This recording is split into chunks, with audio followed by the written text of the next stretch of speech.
malaman. Tutok lang sa DWIZ.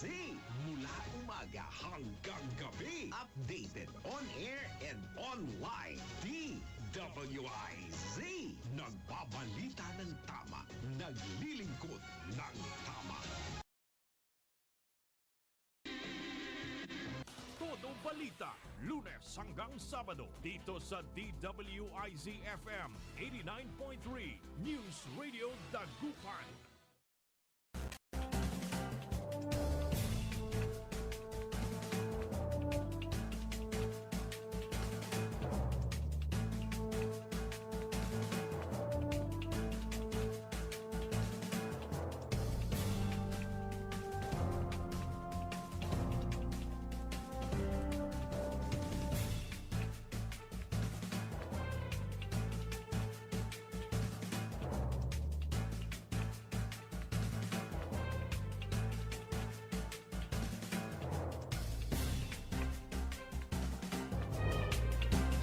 Isang napakagandang umaga ng ating pagbati. Good morning, good morning, good morning, good morning, good morning, good morning, good morning.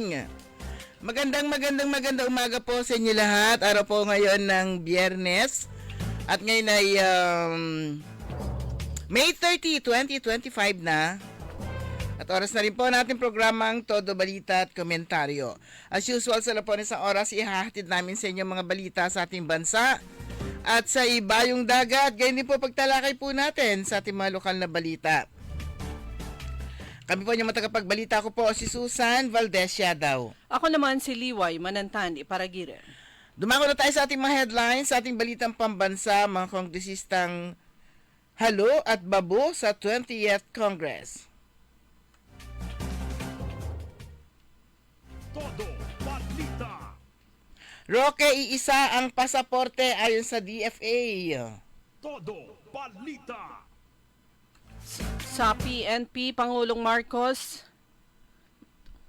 napili si Torre bilang bagong Chief PNP. Todo Balita.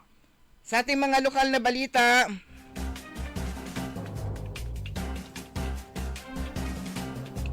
BIFAR hinikayat ang mga kabataan na pumasok sa pangisdaan sa pamamagitan ng mga scholarship.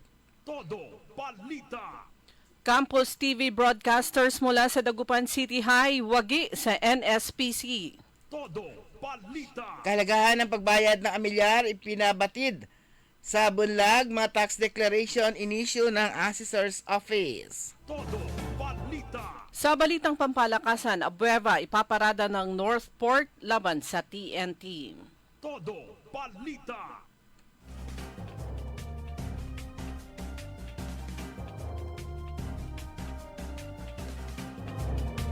At ngayon, sa detalye ng ating mga balita, sa katanghalian ng June 30 ay magsisimula na sa tungkulin ng mga nanalo sa May 12 national and the local elections. At kung merong mga papasok, meron din namang babuna sa kanilang tungkulin dahil natalo, hindi na tumakbo, o kaya hindi na pwedeng umisa pa dahil ipinagbabawal na ng konstitusyon. Isa sa matinutukan ng publiko sa papatapos na 19th Congress, ang investigasyon ng House Quad Committee na nag-ugnay sa operasyon ng Philippine Offshore Gaming Operation o Operators sa bentahan ng iligal na droga at mga personalidad na kilalang malapit sa Administrasyong Duterte. Babunang apat na chairperson ng committee, sina House Committee on Dangerous Drugs Chairperson Robert Ace Barbers, on Public Order and Safety Chairperson Dan Fernandez, on Human Rights Chairperson Bienvenido Abante Jr. at Public Accounts Chairperson Joseph Stephen Paduano. Hindi na tumakbo sina Barbers at Paduano, samantalang talo sina Fernandez at Abante. Si Antipolo City Representative Romeo Acop na isa rin sa nanguna sa investigasyon ay wala namang kalaban sa kanyang re-election bid. Hinirang ni Pangulong Ferdinand Marcos Jr. si Criminal Investigation and Detection Group o CIDG Chief Police Major General Nicolas Torre III bilang bagong hepe ng Philippine National Police. Papalitan ni Torre si outgoing PNP Chief Police General Romel Francisco Marbil na magre-retiro sa unang linggo ng Hunyo. Bago naging CIDG Chief, pinangunahan ni Torre ang pagpapatupad ng pag-aresto kay dating Pangulong Rodrigo Duterte sa kanyang kasong crimes against humanity sa International International Criminal Court noong Marso ngayong taon. Bago naman na italaga si Torre bilang hepe ng CIDG. Naging hepe siya ng Davao Region Police na nanguna sa operasyon laban kay Pastor Apollo Kibuloy noong nakaraang taon. Nauna dito, sinabi ni Pangulong Marcos na pipili siya ng isang very senior officer na alam ang sitwasyon para pamunuan ang 228,000 strong police force. Isinakay ng mga otoridad ng Timor-Leste si dating Negros Oriental Representative Arnolfo Tebes Jr. sa eroplanong biyaheng Pilipinas.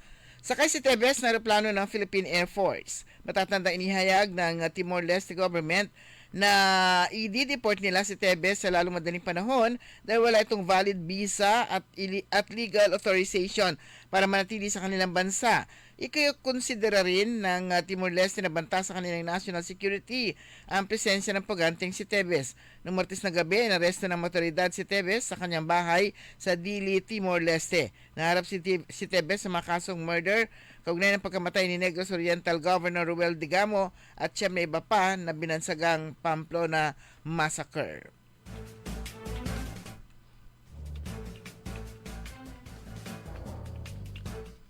Samantala, si Harry Roque isa lang ang hawak na valid Philippine passport ayon sa Department of Foreign Affairs. Lumabas sa verification ng database ng passport nito na ang pinakahuling pasaporte ni Roque ay inisyu noong July 2024 na may visa hanggang July 9, 2034. Sinabi rin ng ahensya na ang dating regular na pasaporte ni Roque ay inisyu noong October 16, 2019. Ang binigyan diin ng DFA na ang mga Pilipino ay pinapayagan lamang na magkaroon ng isang aktibo at balidong regular na pasaporte. Ang tanging exemption dito ay ang mga kwalipikadong empleyado ng gobyerno na maaaring bigyan ng opisyal o diplomatikong pasaporte para magamit kapag naglalakbay sa ibang bansa sa isang opisyal na misyon.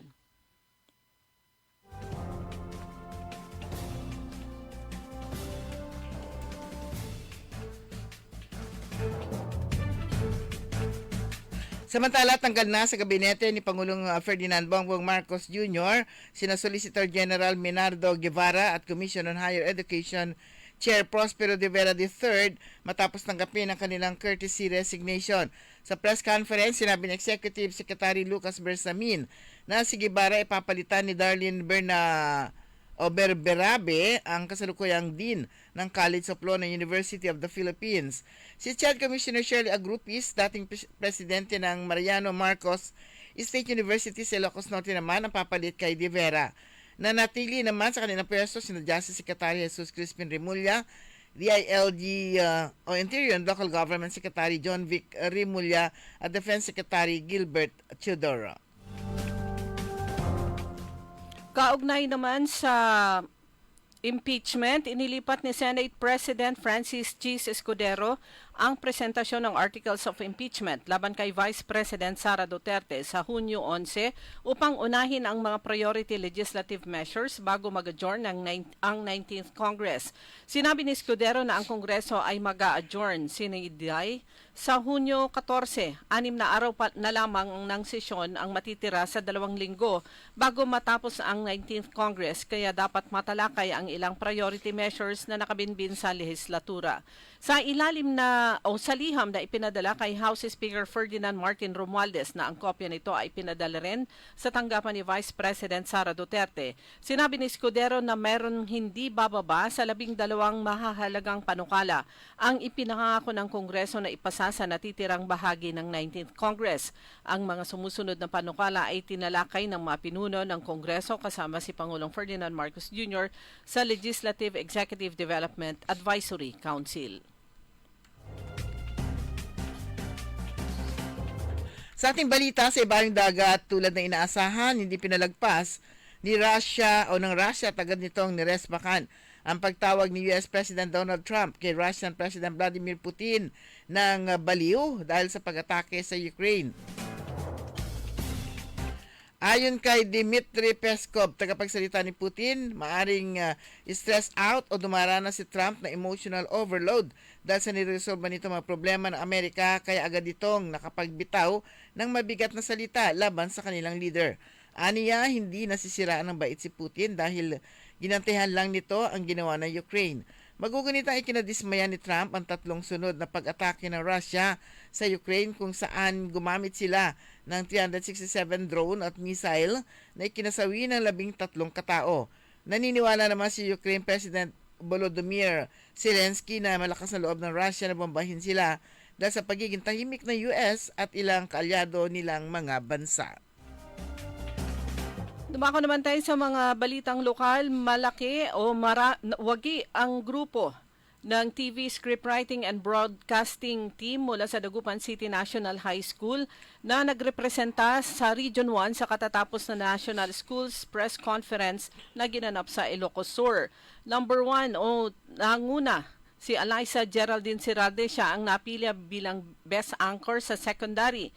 Ang kanyang grupo naman ay nasa top 5 sa ilan pang mga kategorya. Kasama dito ang Best News Script, Best in Technical Application at Best Reporter.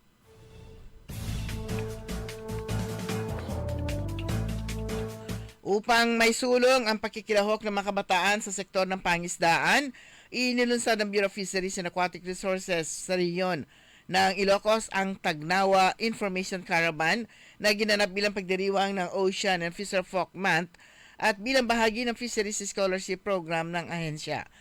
Tagnawa, short for pagtitipon ng mga kabataan para sa katatagan ng mga baybaying komunidad sa Rehiyon 1 ay bahagi ng BFAR's Information Education and Communication IEC campaign. Ang inisyatiba ay umaabot sa mga mag-aaral ng personal na ipinakikilala sila sa iba't ibang programa, serbisyo at pagkakataon ng pamahalaan sa sektor ng pangisdaan. Sa bayan ng Pasurubio, nagpasalamat ang lokal na pamahalaan kay Congressman Ramon Monching Gico at kay Governor Ramon Gico III sa pagpapagawa ng ilang mga barangay roads sa nasabing bayan. Ayon kay Mayor Kelvin Chan, sila ay nagpapasalamat sa walang sawang pagsuporta na dati ay pangarap lang ng kanyang mga kababayan na mapasemento ang ilang barangay roads, pero sa pamamagitan ng dalawang opisyal, ito ay nagmaterialize at ito ay nasemento ang ilan mga barangay roads.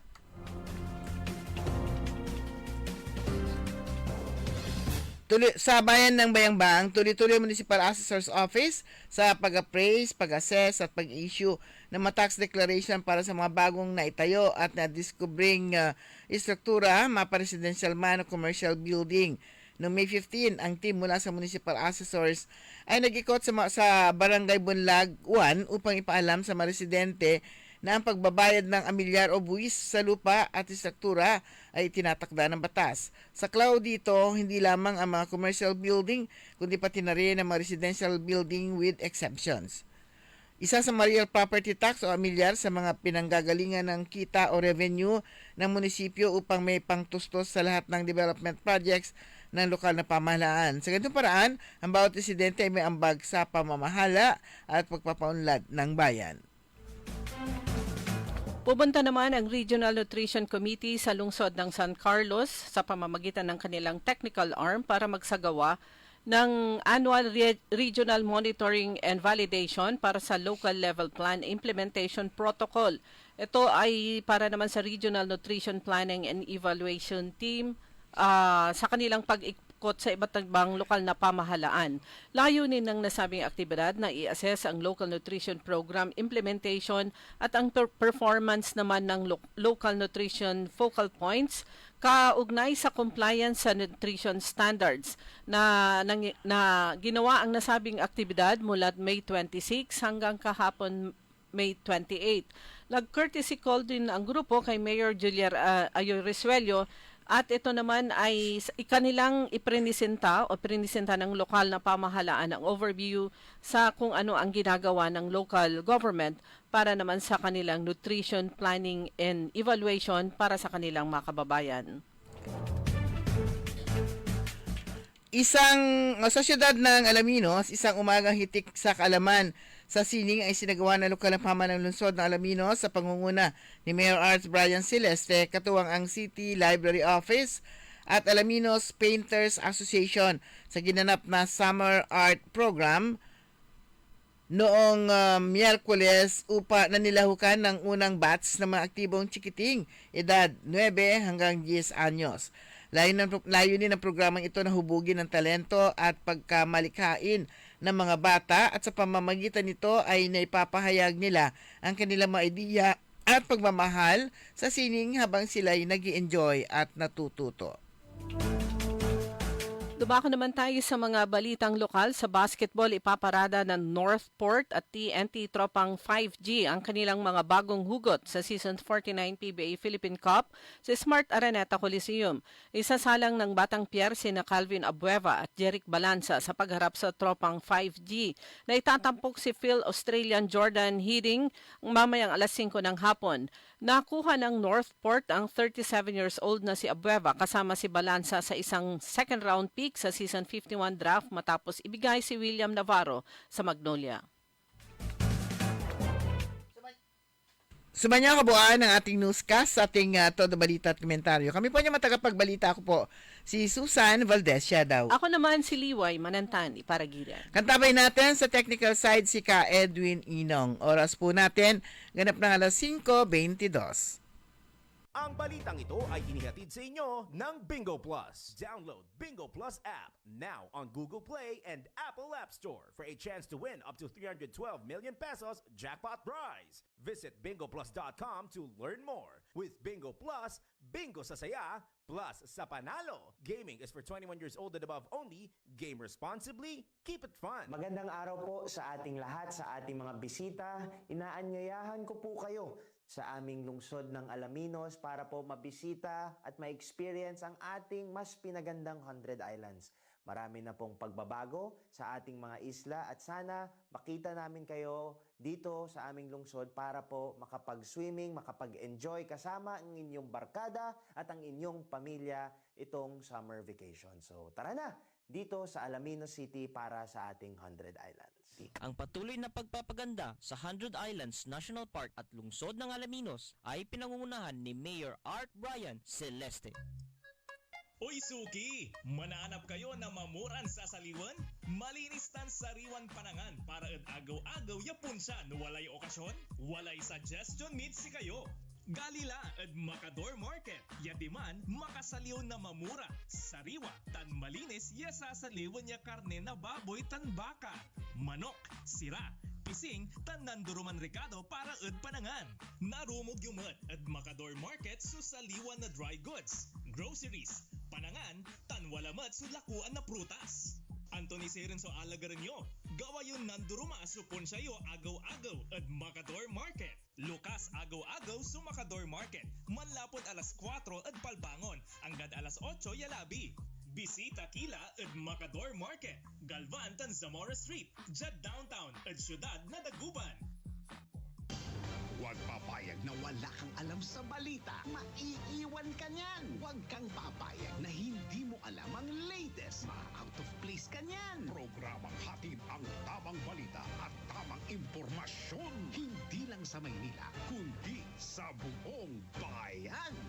Ronda Pilipinas. Pinakabago at pinaka-updated na mga pangyayari. Ihahatid live. Ronda Pilipinas. Kasama ang gigising sa inaantok mong dugo, si Dennis Antenor Jr. Ronda Pilipinas. Makinig sa buong Pilipinas sa DWIZ Manila hanggang saan mang sulong nationwide sa lahat ng DWIZ local stations sa buong bayan. Watch din ng live sa Aliw 23 at sa Facebook at YouTube ng DWIZ Ronda Pilipinas. Monday to Friday, 10 a.m. DWIZ.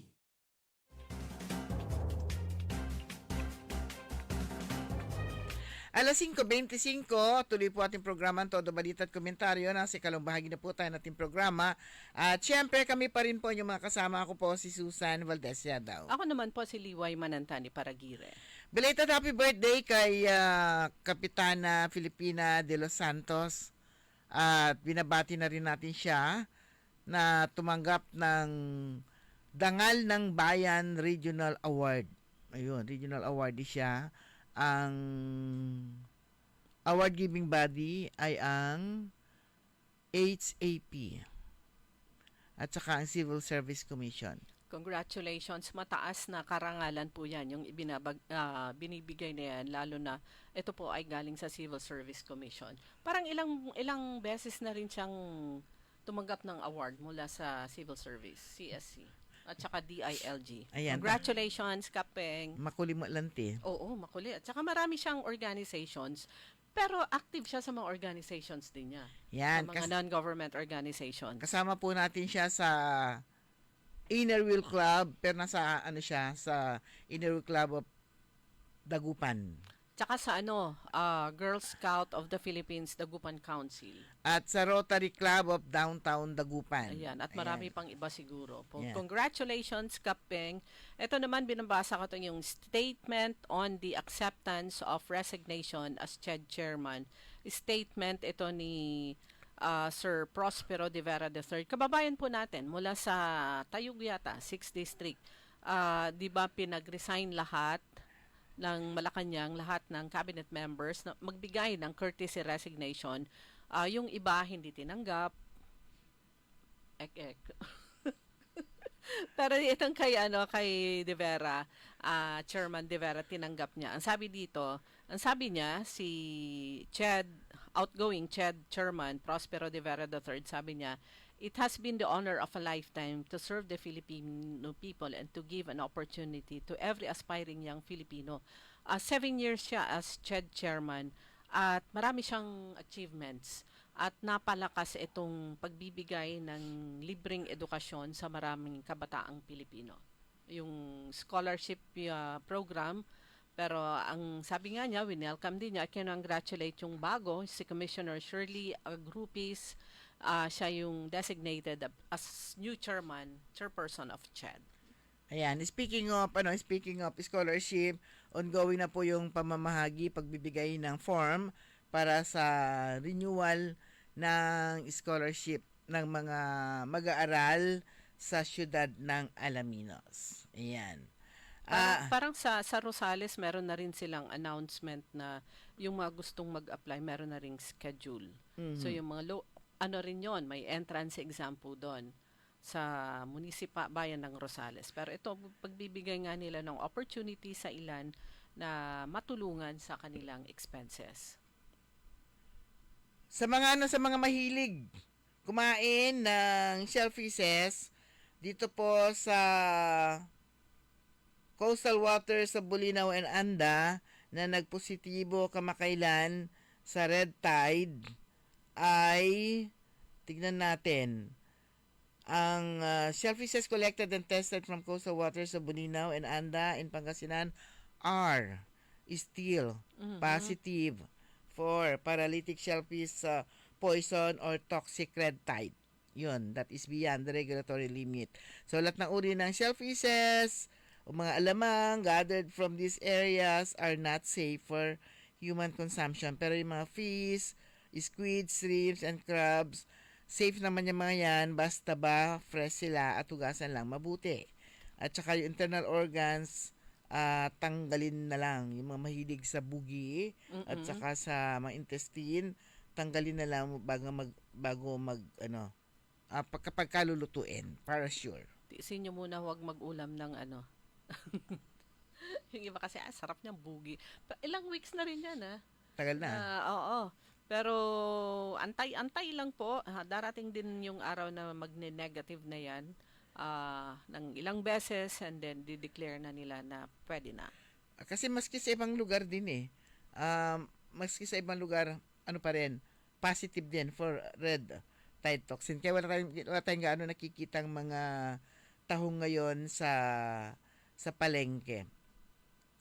Okay, official na daw. Ito as of April 21 na pa ito Yung Barangay and SK Elections 2025 schedule tuloy. Ayan, COMELEC just dropped the timeline for the December 1, 2025 elections sa July 1 to 11. Ito as of pa rin to July 1 to 11, voters registration ng barangay and SK. Ayan, yung mga hindi Yung pa, hindi pa nakapagparehistro, sambutyo. para yung mga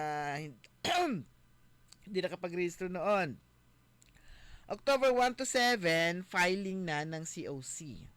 October. Maaga-aga yun. Yan, October 1 to 7, filing na po COC. October 21 to December 31, election period.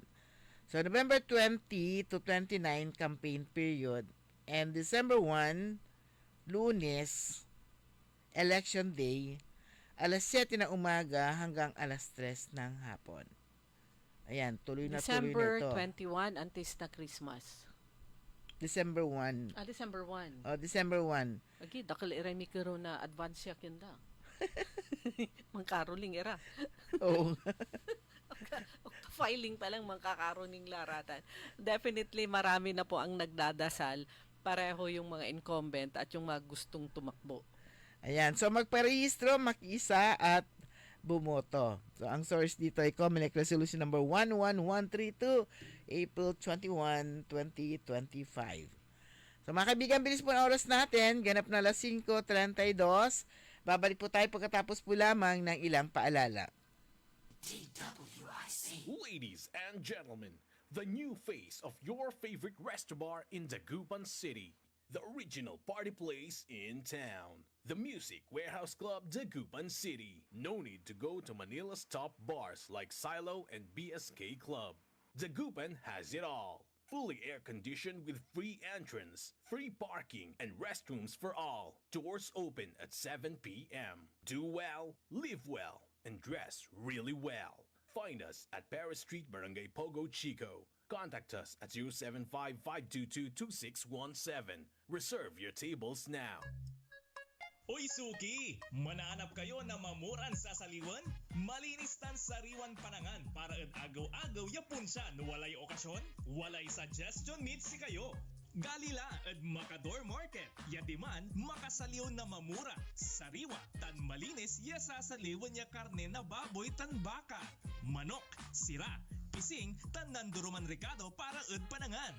Narumog yumat at Macador Market so saliwan na dry goods. Groceries, panangan, tan walamat so lakuan na prutas. Anthony Seren so alagaran nyo. Gawa yun nanduruma supon sayo agaw-agaw at Macador Market. Lukas agaw-agaw sa Macador Market. Manlapon alas 4 at palbangon. Hanggang alas 8 yalabi. Bisita kila at Macador Market.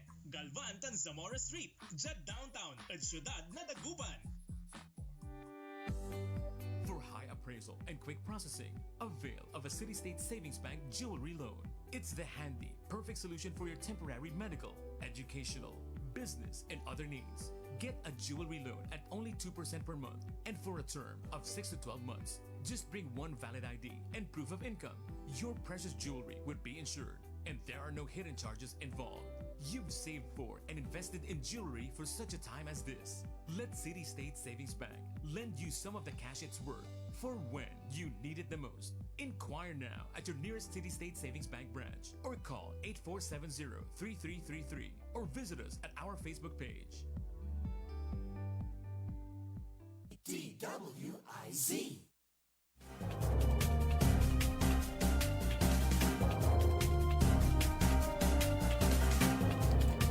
Okay, oras na po natin mga kaibigan, alas 6:34 ng hapon. Good morning sa lahat ng mga DepEd officials, mga teachers at sa mga estudyante na bakasyon pa rin hanggang ngayon. Pero ang pasukan po ay sa June 16.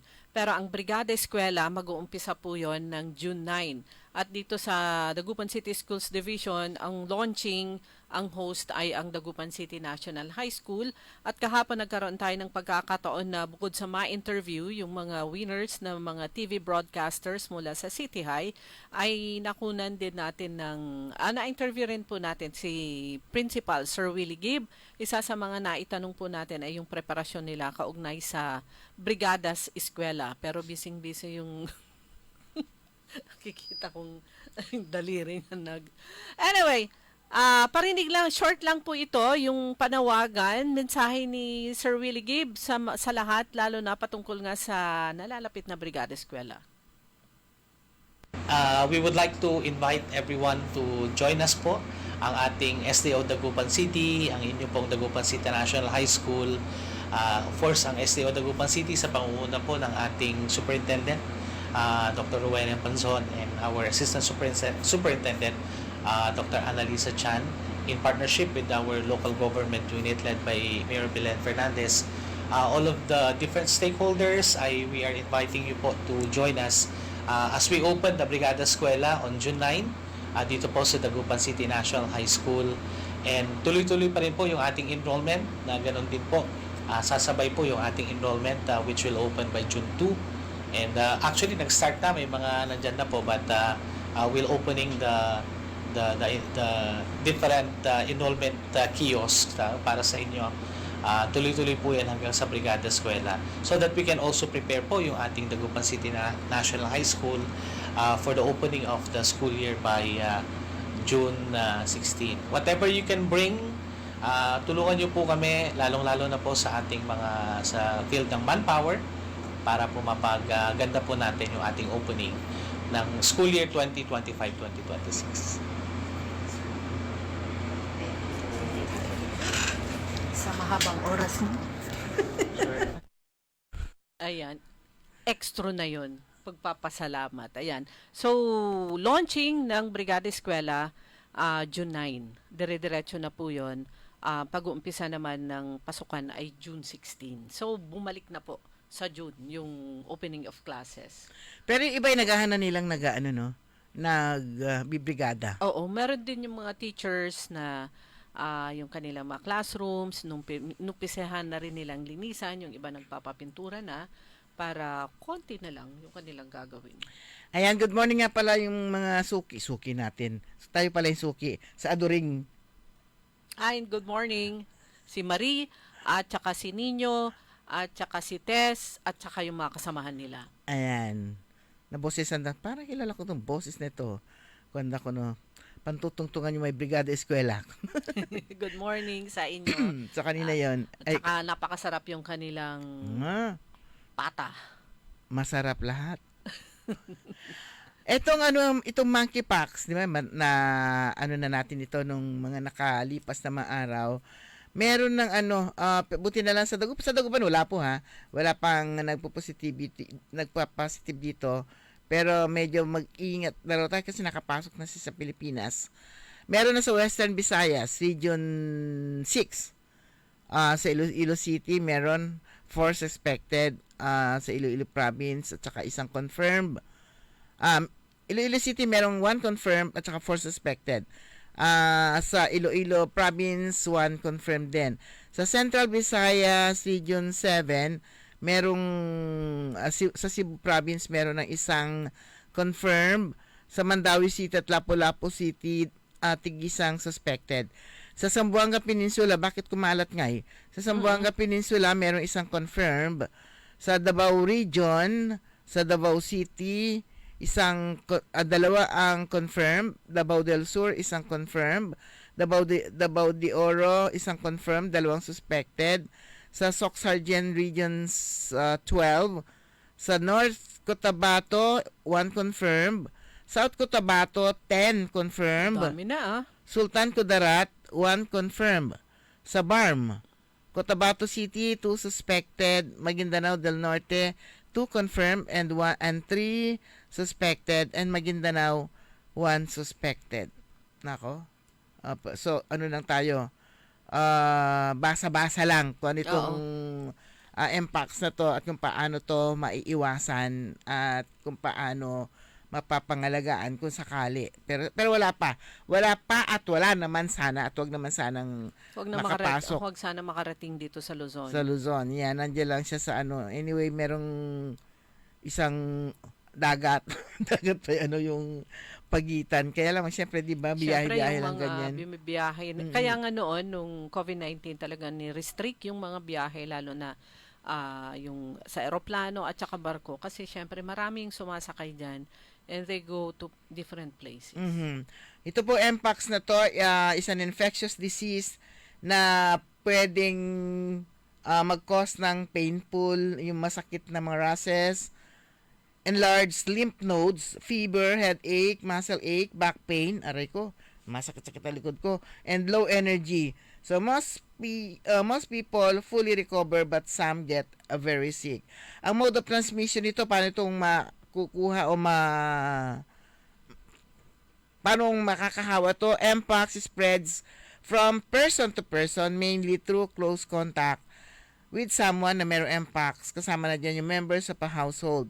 Close contact includes skin to skin, such as touching or sex, mouth to mouth or mouth to skin contact, such as kissing, and it can also include being face to face with someone who has Mpox, such as talking or breathing close to one another, which can generate infectious respiratory particles. Saka yung beso-beso. Yung beso-beso. Kaya... So, bawal na naman muna ngayon ang beso-beso. Oo, tsaka baon-baon na rin po ng face mask. People with multiple sexual partners are at higher risk of acquiring Mpox. So, kumbaga lahat ng mode of transmission, pwede ka makakuha nitong Mpox. People can also contract Mpox from contaminated objects katulad ng clothing, madamit, or linen. Pwede rin through needle injuries in healthcare or in community settings such as tattoo parlors. Uy. Lahat. Oo. Sexually transmitted, pakikipag-usap kasi yung mga droplets, needles, tsaka touch. Pinakyaw niya. Oo. During pregnancy or birth, itong virus na ito may be passed to the baby. Yan, contracting Mpox during pregnancy can be dangerous for the fetus or newborn infant and can lead to loss of the pregnancy, stillbirth, death of the newborn, or complication for the parents. Okay. Signs and symptoms. Ito.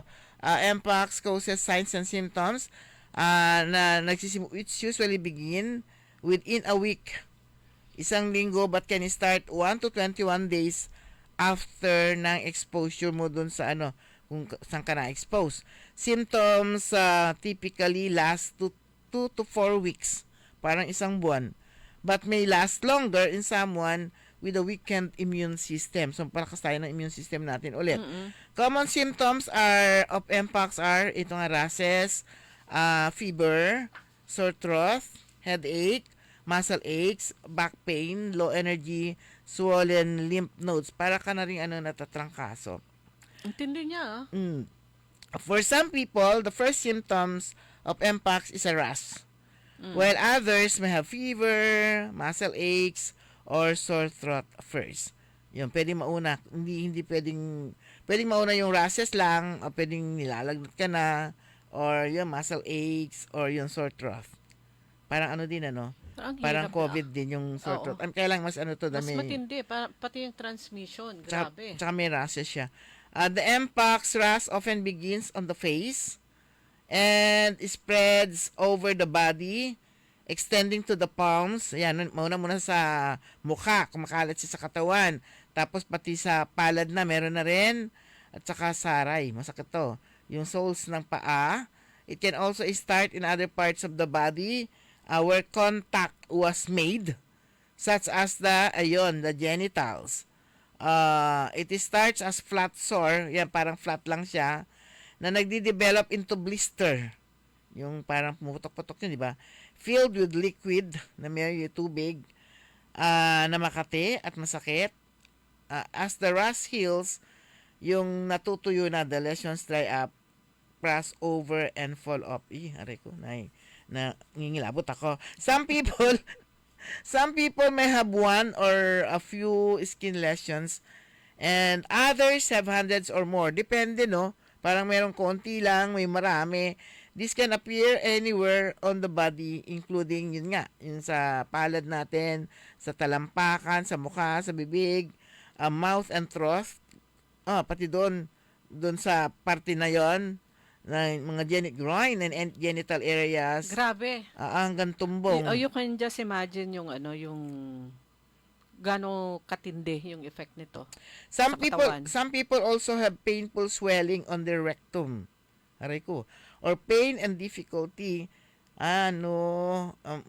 pumupupo, nahirapan sila at manisirit, or when pag din kumakain, swallowing yung Grabe. lulunok. Oo, nahirapan Lahat din. ng ano, People with mpox can pass the disease on to others until all sores have healed and new layer of skin has formed. Ayun. Hanggat meron pa siya. Oo, hanggat meron nakakahawa. So hindi unlike yung iba, meron yung Pagpagaling na. yung pag nabakunahan ka na, okay ka na, hindi ka na nakakahawa. Tsaka parang yung yung kati-kati na kapag healing na siya, Mas lalo kanda lang, diba? mas lalo. Pero pag pa lang, ongoing pa lang, Wala pa kanda. wala pa. Pero ito, hanggat meron kahit maliit na siguro, kati-kati sa balat niya, makakahawa siya. Before kasi yung to skin pwedeng wala ka pa noon eh. Pa lang, pwedeng symptoms pa lang pero makakahawa na siya. So some people can be infected without developing any symptoms. Ayun, pwede ring meron kay mpox na walang symptoms. Although getting mpox from someone who is asymptomatic, yung walang ang symptoms, has been reported. Ayun, meron din pala mga asymptomatic. Information is still limited on how common it is.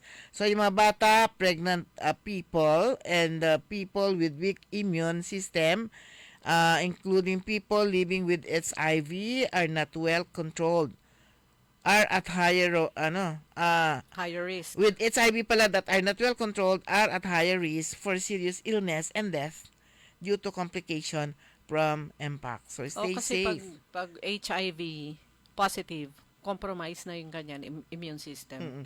Stay safe, stay vigilant, and stay healthy. Yun. Ayan, ang hirap sa tracing yan, contact tracing, napakahirap din.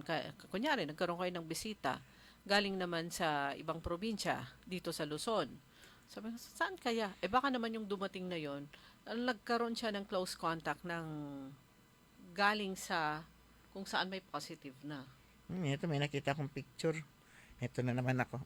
Meron namang i-share si Sir Napoleon ko na meron yung ilang mga business entities na dun sa lugar na yon na mandatory na nila sa kanilang mga empleyado yung pagsusuot ng face mask.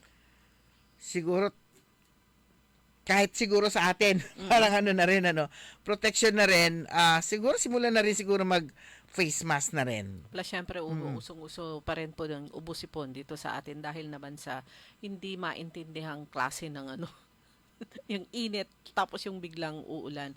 Samantala may paalala naman ang Central Pangasinan Electric Cooperative sa May 31 Saturday na yung kanilang annual General Membership Assembly. So inaanyayahan nila lahat ng member consumers na umattend, magparehistro online. Merong live streaming sa kanilang FB through Central Pangasinan Electric Cooperative, yung kanilang Facebook page sa May 31. Ayan, bukod po dun sa kanilang ipinapaanyaya, ina-announce na public hearing naman sa June. So yung AGMA sa 31 na yun, sa Sabado. AGMA, Annual General Membership Assembly. Baka manalo pa kayo ng malalaking prizes nila. Oras po natin mga kaibigan, ganap ng alas 5:49. Pero yung pagbati natin ng good morning kay Achikora Aquino at Kuya Mar dyan sa Barangay Tabang, kay Kuya Benji Tan at kay Madam Rose. At lahat po natin mga namamalengke po dito sa may Malimgas Market, good morning. At saka yung mga nadadaanan po natin na naka-tune in sa DWIC yung kanilang mga radyo. Maraming salamat po. Okay, babalik po tayo pagkatapos po lamang ng ilang paalala.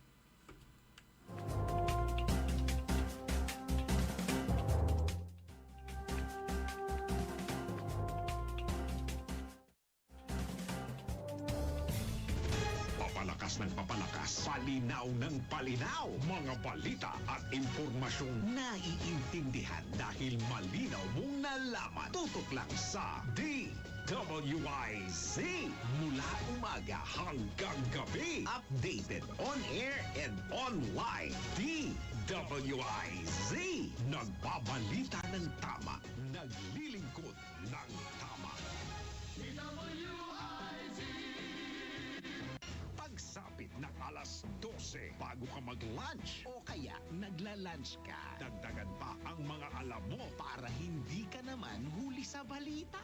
Live sa DWIZ Manila at sa lahat ng DWIZ News FM sa buong Pilipinas, Luzon, Visayas at Mindanao. At mapapanood ng live sa Aliw 23 Free TV at sa lahat ng digital channel ng DWIZ. Ang Balitang Bayan. Mga balitang nangyari lang at kasalukuyang nangyayari. Balitang Bayan. Kasama ang opisyal na tagagising ng bayan, si Drew Nasino. Di ka aantukin kapag nalaman mo na ang latest sa Balitang Bayan. Sa patuloy na pagbabalita ng tama at paglilingkod ng tama. Balitang Bayan. Araw-araw, 12 noon. Huwag papayag na wala kang alam sa balita. Maiiwan ka niyan. Huwag kang papayag na hindi mo alam ang latest.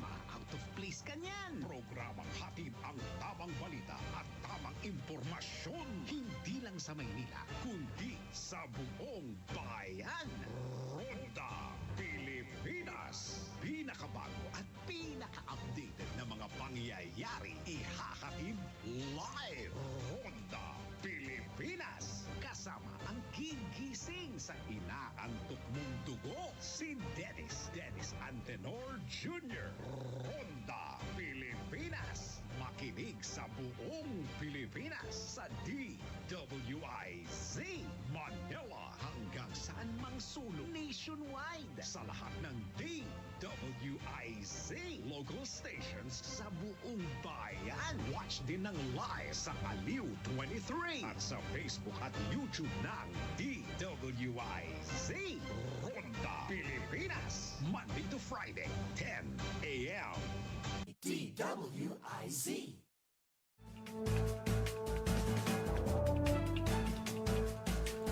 Pitong minuto na lang bago sumapit ang alas 6 ng umaga.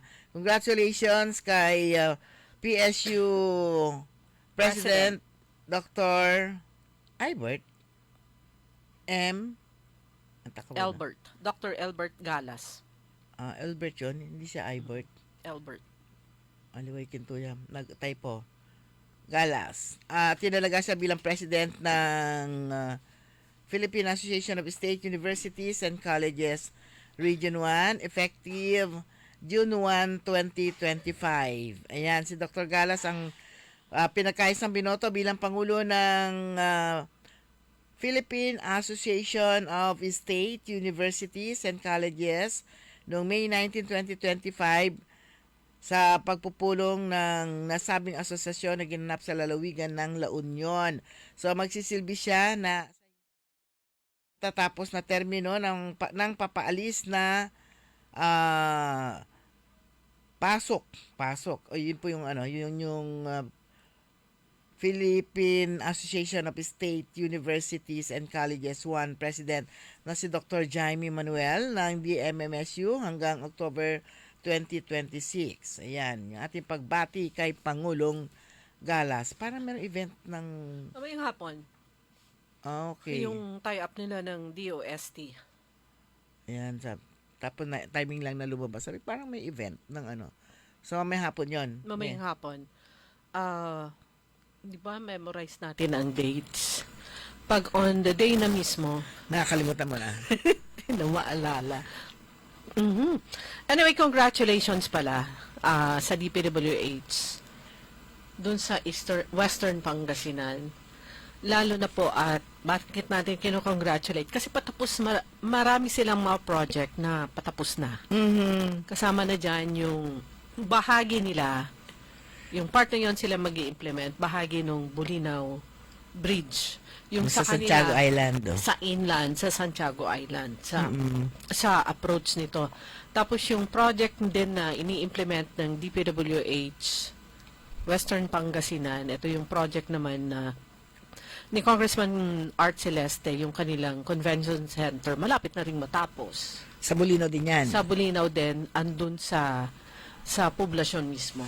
Pag natapos lahat ng projects ng sa Bulinaw. Ang ganda, no? Kasi parang ano rin eh, naayos din nila, nailipat din yung munisipyo, at yung convention center, ililipat din yata yung palengke. Kasama doon sa relocation. I think na inumpisahan na nila. Kasi yung likod, gagawing parking and park. Ayan. Ang bilis po ng pag-asenso ng Bulinaw, lalong-lalo na talagang dinadagsa rin ito ng mga turista. Ayan, good morning. And si Engineer Mayet Mendoza, siya yung district engineer sa Pangasinan First Engineering Office. Good morning, Mamayet. At saka si dito naman si Engineer Edita, yung Edith Manuel. yung tulay dyan sa yung nakita natin ang lapad-lapad ng parang maraming mga bahay yung tatastasin doon Meron isang buong building isang buong building yun. Kung hindi na matatastasin, magkakaroon nga ng parking o tindahan yung yung area na yon. Magandang area yun kung sino maunang makapwesto doon. Pero dapat yun yung mga may-ari ng mga building na yun o kaya bahay. Kasi inumpisa na yung widening noon eh. Dapat inumpisahan na mo alam man tas-tas. Tapos ngayon, napakalawak. Pero that's part kasi...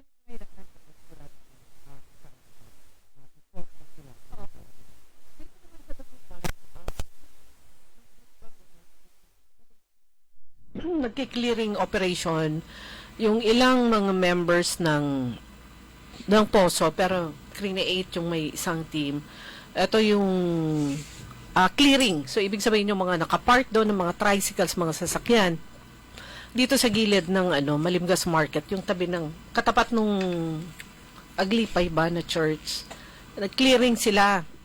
Sabi nila, which is tama naman yung sinabi nung kausap ko, na sana, inumpisahan nito, tuloy ng i-maintain ng barangay. Kaya lang nangyayari kahit saan, napabayaan na ng barangay. Ayan. At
sana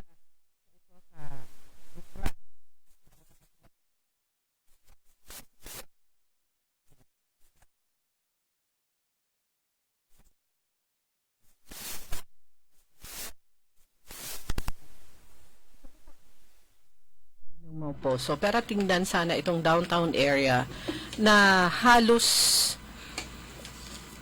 occupied na nila yung yung mga outer lanes. Yung nakailang na parking na, ilang layer na mga tricycle, siguro mga service ng mga nagtitinda or whatever. Hirap na hirap yung mga jeep na dumaan. So nagkakaroon ng traffic. Dagdag pa sa traffic. Dagdag pa sa traffic.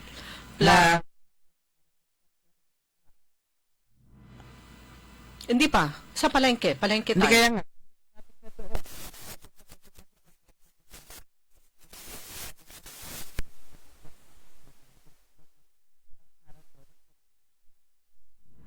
Traffic everywhere. Traffic everywhere. Lalo din dito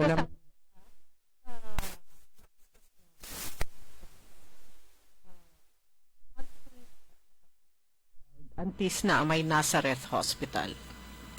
Ayan. Pero